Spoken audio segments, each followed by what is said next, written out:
Hi everyone, I hope you're having a happy holiday season. Before we begin today's video, I just want to remind you all to go and check out Chilling. Chilling is the go-to app for horror with over 500 ad-free stories available at the tip of your finger. I'm talking about creepypastas, true crime, classic horror, and much more. You'll never have to worry about running out of stories to listen to because new content is being added constantly. Myself, along with many other narrators in the horror community, are all on Chilling, ready to read your favorite scary stories. And Chilling also offers the ambient menu, which allows you to customize your background audio to your liking. And Chilling is also giving away a brand new Quest 2 VR headset, along with Resident Evil 4, Blair Witch, and The Exorcist. To enter, start a free trial or be a subscriber on the app and fill out the feedback form. It's really pretty easy. The winner will be announced on January 21st, 2022. Links for the app and giveaway will be in the description below. Big thanks to Chilling for having me on board yet again.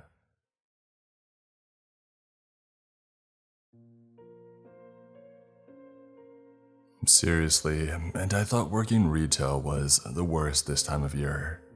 I mean, it still is, and honestly, I'll take chasing dogmen in the winterscape of Michigan's UP, then cater to self-righteous middle management who wouldn't know a good idea if it was right in front of them. Unlike middle management, dogmen actually seem to have a sense of purpose to their chaos. Sorry y'all, I'm being self-indulgent, as a special remover in charge Fred would say, and often does to me in particular.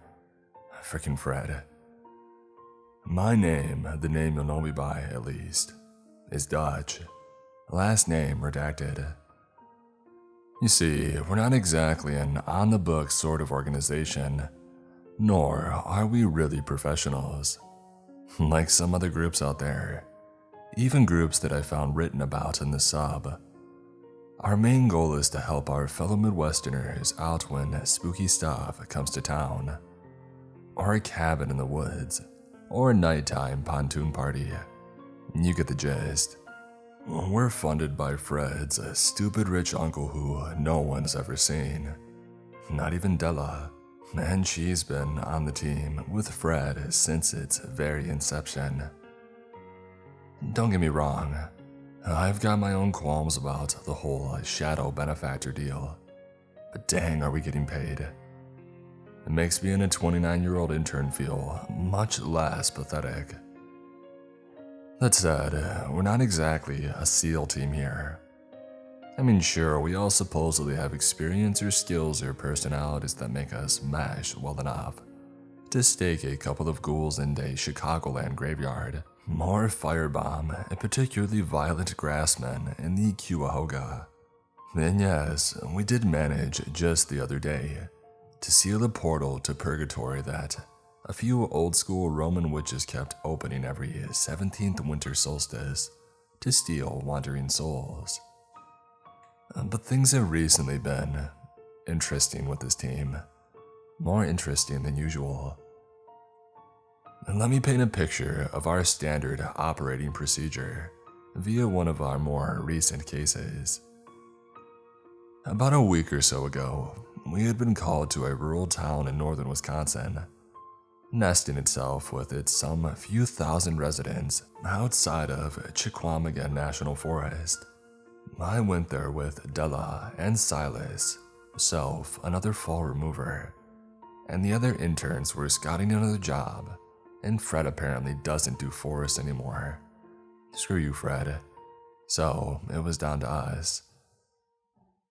I wasn't too pumped up about working with Silas without Soph to rein him in, but interns can't be choosers.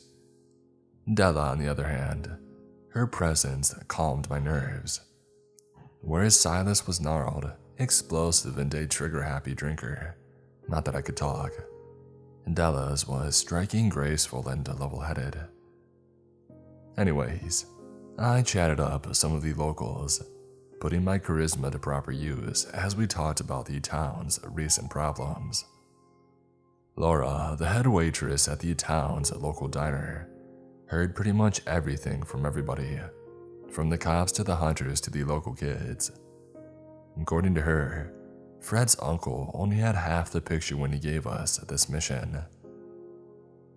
We had heard about the disappearances of 3 local deer hunters on 3 separate occasions. Nothing about a group of 4 college kids turning up in pieces, 2 at their campsite, and the other 2 half a mile away into opposite directions. And when I say pieces, I'm not speaking in hyperbole. There wasn't even enough of a single one of them to properly ID them at first. When I had hoofed it over to the sheriff's station, one of the deputies told me in hushed tones how she had talked to the forest ranger that had found the campsite.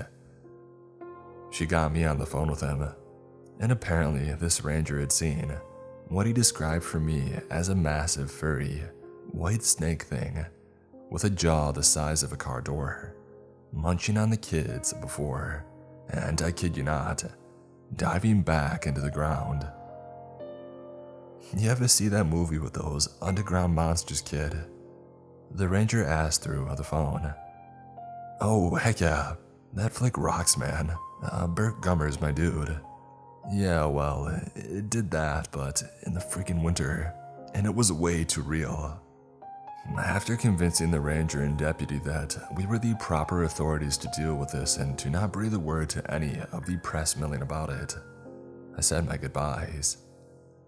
With a fairly decent picture of what we were dealing with, I reconvened with Della and Silas back at the diner later that evening to formulate a plan. Silas had done a bit of scouting around the area of the college kids' campsite and had felt some strange vibrations underneath his feet. All signs point to no, that cannot be. The settlers and native tribes are said to have destroyed them all nearly a century ago. Della thought aloud in her smoky voice as we relayed our findings. What you thinking, Della? 'Cause this doesn't sound like anything that I've ever heard of, I said. Silas gave a raspy grunt to show his agreement. Della pursed her lips and flipped a crop of her fiery hair to the side of her face. A snow wasset, Mustelinopus subtivorix. The last ones were thought to have been hunted to extinction in the early 1900s, Della replied. And this one sounds twice as large as the ones before. It must have grown abnormally hungry and large, if it's one of the last ones of its kind. Well then, crap. No time like the present, huh? I wasn't all that thrilled to be the bait, but at least Silas had lent me his bad-as-heck over-under shotgun filled with his home-brewed shells. We were about a mile or so away from the previous attack site, staking out a snow-covered bluff overlooking a small clearing that gave my compatriots solid lines of sight to me and hopefully the cryptid. Della and Silas were posted up on the bluff, supposedly ready to jump in and torch the subterranean creature and save my butt. We didn't have to wait for long. The snow wassel's approach was subtle despite its size and method of travel, and I did my best to not crap my pants and run. Della had stressed when going over the lore with us that the snow wassel was essentially an ambush predator, meaning that it was more inclined to show itself for an attack if it appeared that its prey, yours truly, was unaware. It probably would have worked too, if not for Laura the waitress choosing that same morning to do her own investigating into her friend's disappearance. Come on. I cursed as I made a split-second decision born from watching too many Scott Adkins movies. With a quick hand signal to my teammates, I hefted Silas's mean shotgun and ran forward towards the young woman. The snow wassel was nearer to her by around 100 feet, or 30 meters, and I figured by its pace that I wasn't going to reach Laura in time. I just then noticed a large rocky outcropping and a sudden spark of an idea. Laura, get to those rocks now. Get on those rocks for Pete's sake. I screamed at her with the last of my breath. She turned her head in shock towards me and quickly saw the snow and earth being pushed aside by the speedy, burrowing beast. Even from 50 feet away now, I could see the whites of her eyes go huge as she began to back up in a state of agitated panic. "Get on the rocks, now!" I yelled as I dropped and fired at the first barrel, doing my best to gauge where the wassle's torso would be. The shotgun roared like a heavenly thunderclap as it shot out one of Silas's explosive 10-gauge slugs. A high-pitched shriek sounded out as the shell by some miracle connected with the cryptid's body right as it was moving up from the ground to strike the poor girl. A spray of red showered the snow and trees and girl as the beast faltered for a moment. The snow wassel recovered quicker than I had thought and kept at its initial prey, though now it was quite noticeably slower and leaving a thick trail of crimson in its wake. For a few horrible seconds, I thought the girl was still doomed, but Laura had come to her senses and took advantage of the creature's lapse to scramble onto the outcropping. My hopes were confirmed when the bloodthirsty cryptid slammed into the roots of the rocks, unable to burrow through, and was now dazed and confused for its efforts. Footsteps sounded behind me as the telltale grunting of Silas told me at least one of my companions was with me. Sure enough, the grisly man in black soon stood at my side, flamethrower in hand. "Is that one of Elon's?" I asked. Modified. Oh crap, good enough for me. Glad you approve," came the sarcastic comment. I think he was starting to warm up to me. Silas moved into rage, going directly for the creature which had now fully emerged from the ground and slithering its furry form through the snow.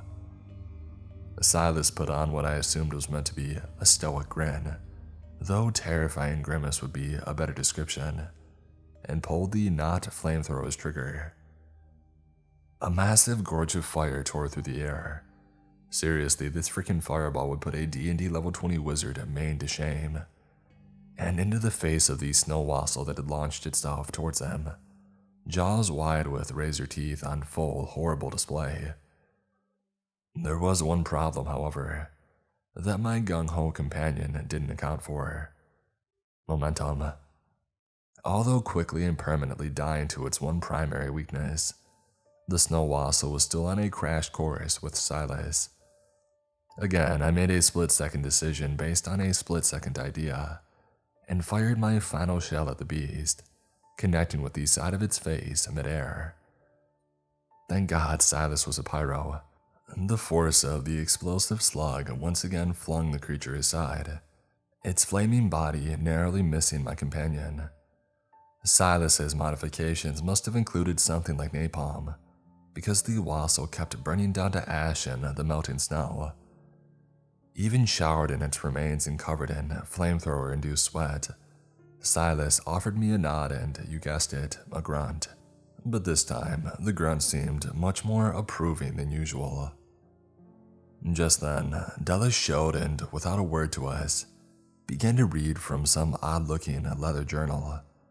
And as she talked in a language that sounded somewhat familiar, the snow wassel's burning body began to glow and disintegrate. "We never said a thing about this in our plan. What the heck is she doing? And where was she during this whole shebang anyways?" I whispered to myself as I went to check on the shocked girl. As I began to assure Laura that the thing that had killed her friends was good and gone, and that we weren't government employees that were out to silence any witnesses, I took a glance over at my two companions.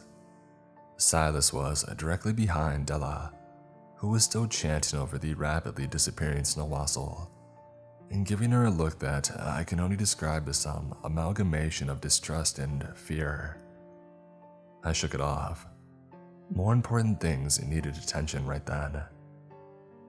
But anyways, we escorted Laura back to the diner, said our goodbyes and condolences, and got the heck out of Dodge. Staying around after removal is rarely recommended, Fred's uncle gave us his usual congratulatory call and some much needed downtime. So yeah guys, that's pretty much what happens here at Macro. There have been a few more interesting developments in the past week or so since that case, and since the incident with the solstice, that have made me a bit wary about the motivations of certain members of the team. But nah, I'm probably just being paranoid. This gig will do that, I'm told. Remember, if you're in the Midwest and have some spooky stuff going down, shoot your local intern remover Dodge a message. Might just be that we can give you a hand, or save one of yours.